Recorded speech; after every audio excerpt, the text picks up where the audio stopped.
Construction industry വേണമെങ്കിൽ നമുക്ക് കുറച്ചുകൂടെ ഫെമിലിയർ ആകുന്ന രൂപത്തിൽ നമുക്ക് സിനിമ ഇൻഡസ്ട്രിയായിട്ട് വേണമെങ്കിൽ ഒന്ന് കമ്പയർ ചെയ്ത് നോക്കാം. അപ്പോൾ കുറച്ചുകൂടെ മനസ്സിലാക്കാൻ എളുപ്പത്തിന് വേണ്ടിയിട്ട് നമ്മളിപ്പോൾ സിനിമയിൽ നോക്കുകയാണെങ്കിൽ ഒബ്വിയസ്ലി നമ്മളത് പ്രൊഡ്യൂസറാണ് ഫണ്ട് ചിലവാക്കുന്നത്. നമ്മൾ വീടിന് ഫണ്ട് ചിലവാക്കുന്നത് നമ്മൾ വീടിൻ്റെ ഓണറാണ്. അപ്പോൾ അദ്ദേഹം ആദ്യം തന്നെ ഒരു ഡയറക്ടറെ സെലക്ട് ചെയ്യുക എന്നുള്ളതാണ്. ഒരു നല്ല ഡയറക്ടറാണ്. കാരണം അത് നമ്മൾ ഏത് ടൈപ്പ് വീടാണോ അതിനനുസരിച്ചുള്ള ഡയറക്ടർ നമ്മൾ സെലക്ട് ചെയ്യുന്നത്. അതേപോലെ തന്നെ ഒരു ഡയറക്ടറെ സെലക്ട് ചെയ്ത് കഴിഞ്ഞാൽ അവർ എടുക്കുന്ന ഓരോ കാസ്റ്റിങ്സ് ഉണ്ട്. അതിലിപ്പം ആക്ടേഴ്സായിട്ട് നമുക്ക് മെയിനായിട്ട് വരിക ലേബേഴ്സാണ്. അതേപോലെ തന്നെ അവർ മെറ്റീരിയൽസ് ഉണ്ടാവും. അതേപോലെ തന്നെ നമ്മൾ സബ് കോൺട്രാക്ടേഴ്സ് ഉണ്ടാവും.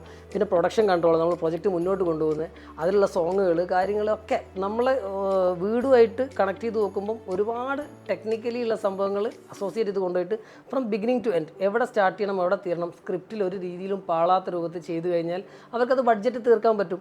എൻഡിലൊരു ശുഭം എന്നുള്ള രൂപത്തിൽ നമുക്കൊരു ഫിലിം തീരണമെന്നുണ്ടെങ്കിൽ അതൊരു സക്സസ്ഫുൾ ആയിട്ടുള്ള ഒരു ബ്ലോക്ക് ബസ്റ്ററായിട്ട് മാറണമെന്നുണ്ടെങ്കിൽ തീർച്ചയായിട്ടും അത് നമ്മളൊന്ന് പ്രൊഡ്യൂസർ നമ്മളെ ആർക്കിടെക്റ്റിനെ അല്ലെങ്കിൽ ഡയറക്ടറെ ട്രസ്റ്റ് ചെയ്യണം. അതേപോലെ തന്നെ ഡയറക്ടർ കൃത്യമായിട്ടുള്ള ആളുകളെ അതിൽ കാസ്റ്റ് ചെയ്യുകയും സെറ്റ് ചെയ്യുകയും ചെയ്തിട്ട് വേണം അത് കംപ്ലീറ്റ് ചെയ്യാൻ.